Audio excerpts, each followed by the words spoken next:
over the last 4 years of my YouTube career, I feel as though I've done a lot of videos regarding hate about certain Pokemon. I mean, I even attack some Pokemon fans in this video here. But if there's anything the man, the myth, the absolute god of YouTube, and not at all a walking contradiction FouseyTube taught me,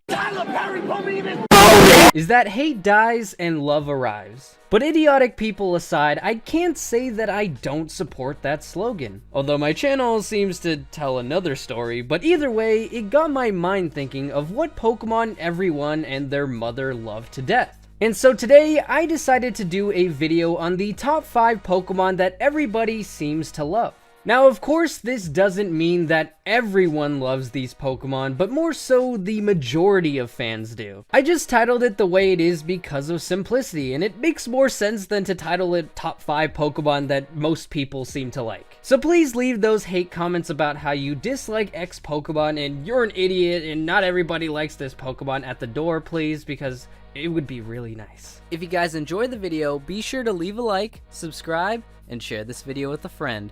And with that being said, let's get started.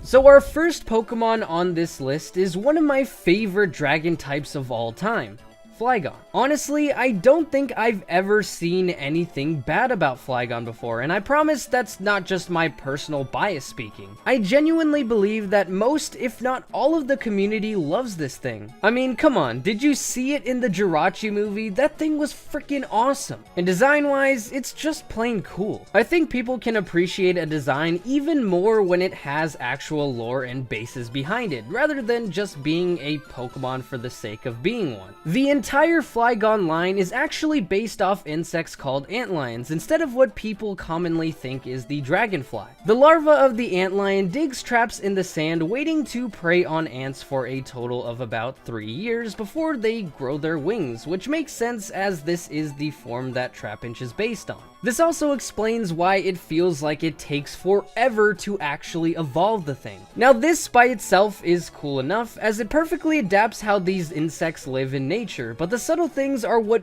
really makes Flygon appealing. The adult antlion eyes are very big and bulbous, and the way Game Freak put that into its design is by making the big bulbous goggles over Flygon's actual eyes, so they're protected from the harsh conditions of the desert. I think it's the little things like that that can make someone consciously or even subconsciously love this Pokemon. Its shiny is also pretty solid as well, having more vibrant blues and changing the red parts of its body to orange. Not a gigantic change, but it's still a cool change in the palette. Competitively speaking, it's not that bad either. Sure, it's usually an RU or UU, but that was mostly due to the introduction of Megas, which actually leads to my next point. If you saw my video last week on Pokemon I used to hate, which by the way, you should go check out after this video, you'll know that one of my main reasons for disliking Salamence so much is because it got a Mega Evolution over Pokemon like Flygon. And while I don't hate it anymore, it still annoys me at times that a very powerful Pokemon was chosen for a power-up rather than a weaker and more deserving one like Flygon. And I know I'm not alone on this, as the community was in an uproar over the fact, which just goes to show the love this Pokemon has garnered over the years. All in all, I really do find Flygon to be one of the most likable Pokemon in general, and certainly in Generation 3. And perhaps in the future, Game Freak will feel that love and maybe give him that Mega Evolution, if they ever decide to bring it back.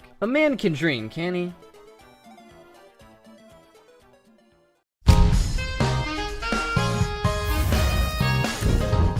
Next up, we have this popular pair of stinky lizards being Salandit and Salazzle. Straight from the reveal, I think most people fell in love with this little guy. Not only does it have the amazing new type combination of Poison Fire, but it's also well designed in addition to having such a perfect personality. The design comes from a combination of the Japanese Fire Belly Newt and a bandit, as seen with its head having a mask tied around it, and they reflect that perfectly with its very sinister movements. But surely there's a reason for why they act this way, right? Well, that's where Salazzle comes in. As I'm sure you guys know by now, only female Salandits can evolve, and the reason for that can be found within both of their Pokédex entries. I actually did a video about it if you want to check it out. The Salazzle uses its pheromones to control a reverse harem of male Salandit to do their bidding, which usually involves them giving them all of their food. It's then that we find out that because of the lack of food, the males can evolve. This is honestly so interesting, and while it's sort of depressing that we won't be seeing any male Salandit evolutions anytime soon, I feel like I can let it slide just because of how cool the lore is on these two. And if that wasn't good enough to explain how lovable they can be, I think it can absolutely be solidified by their shinies. I mean, this combination of white, magenta, and purple is just so pretty looking, which certainly makes hunting for the rare shiny female versions completely worth it. Now, competitively speaking, Salandit by itself is not very good, so if you want anything halfway decent, you're gonna want to get a female so you can get yourself a Salazzle. Salazzle is not the best either, but it can hold its own, especially with its signature corrosion ability that allows it to poison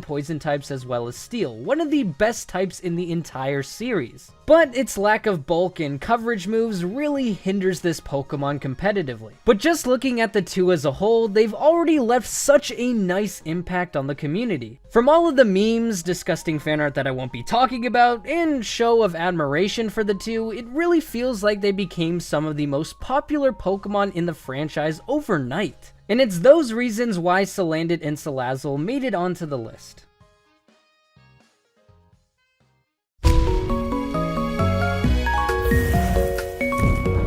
Coming in at the number 3 spot, we have some Gen 1 and Gen 2 nostalgia in Scyther and Scizor. Now, I'm not usually a fan of bug Pokemon designs, but these two here are the epitome of how to do it right. Scyther was always one of the top tier designs from Generation 1 with its badass scythe arms and intimidating expressions. And that was taken even further in Gen 2 when they added his evolution in Scizor. It honestly still shocks me how they were able to take an already amazing design and make it even better. Now, there may not be anything crazy lore-wise with these two, but with designs this good, it's really not even necessary. The only thing I can say that's relatively disappointing about these Pokemon has to be their shinies. Scyther is just a darker shade of green, and Scizor is more of a puke green. However, the 3DS is a little notorious for its more washed out colors, but that appears to no longer be an issue with the Switch titles, as you can see here with Misty Starmie. So hopefully this will bode well for the shinies too. Aside from that though, I just don't think there's anything wrong with the line, and I think the community has shared that sentiment throughout the generations. Especially for battling, as Scizor is certainly a popular and powerful choice. So much so that people have to actually choose between the base form and the Mega. The whole point of a Mega is supposed to make a Pokemon be the ultimate member on your team, and the fact that you can choose not to use it is actually insane. I don't think there's any other Pokemon like that besides Blaziken, Garchomp, and maybe even Salamence. It just goes to show that sometimes the simplicity of a design and careful planning of a Pokemon really pays off, as Scyther and Scizor are pretty much loved across the board, and rightfully so.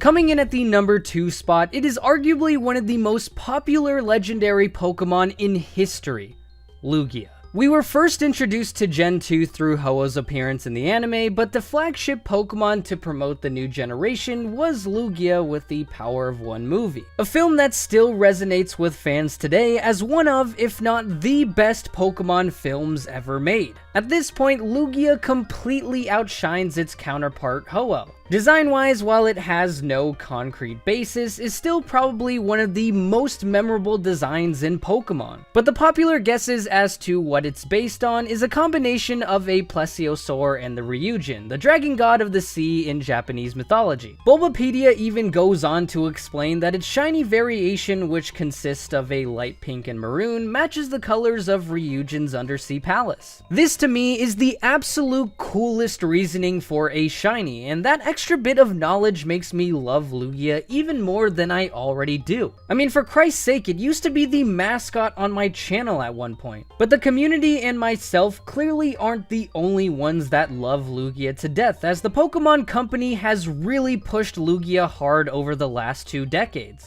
In addition to the plethora of TV appearances, Lugia has gotten not only 1, but 2 movies, both of which set a new precedent for Pokemon, the power of one helping kick off a new generation and being one of the most well-received Pokemon movies of all time, and the latest movie, Everyone's Story, which has drastically overhauled the art style we have all grown accustomed to, and in doing so has also made people very excited for a Pokemon movie again, which is always awesome to see. Also, the theme song for the movie is made by the group called Porno Graffiti, so yeah, Pokemon will forever be officially associated with that. And in terms of the TCG, Lugia has served as the mascot for 7 different TCG sets, including the upcoming 8th Sun and Moon set, which is partially based from the movie. Honestly, I think the only other legendary Pokemon that rivals this kind of promotion is Mewtwo, so that's saying something. And to quickly touch on battling, being that Lugia is a legendary and a very beefy one, it's only natural that it's in Ubers, typically used as a powerful wall. So yes, it's pretty needless to say that Lugia is one of the most beloved Pokemon in the franchise between both the fans and the creators. But in my opinion, there's one more Pokemon that I feel can outdo it.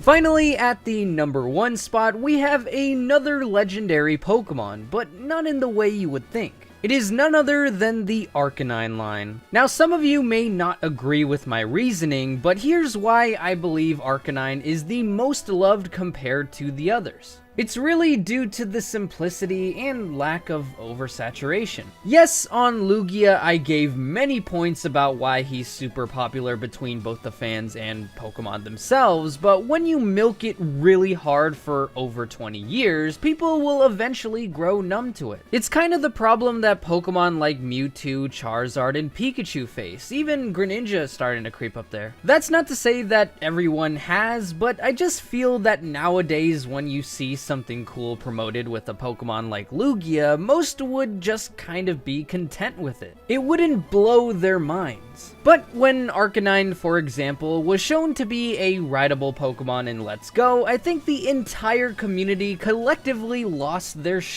myself included. It really showed the majesty that this Pokemon had since the very beginning, in addition to the love that it's shown by the community as a whole. But this is not the only example of this. Many people have also dipped their toes into the theory pool, and the most popular I've seen by far has to be that Arcanine was supposed to be a legendary Pokemon. I mean, it's even classified that way, so there has to be something to that. And oddly enough, in the anime, we see it etched in stone next to the legendary bird, so it makes one wonder what Arcanine's original purpose was supposed to be. Being that the likely origin of Arcanine is the Komainu, a shrine guardian in Japanese culture, one can only assume that there is some significance behind Arcanine's existence. For battling prowess, Arcanine is not that bad, although it is a bit underused. But I mean, even so, it's still very versatile and can function well in many different roles on your team, and at one point it was the most used Pokemon in VGC. But even with that one flaw, it's just a Pokemon I've never heard anything bad about. Now sure, it could just be within my own little bubble in the community, and there could be a whole nother portion of the fanbase that despises Arcanine. But I don't really picture that existing, as there's really nothing to hate about this magnificent beast. Arcanine is just freaking awesome.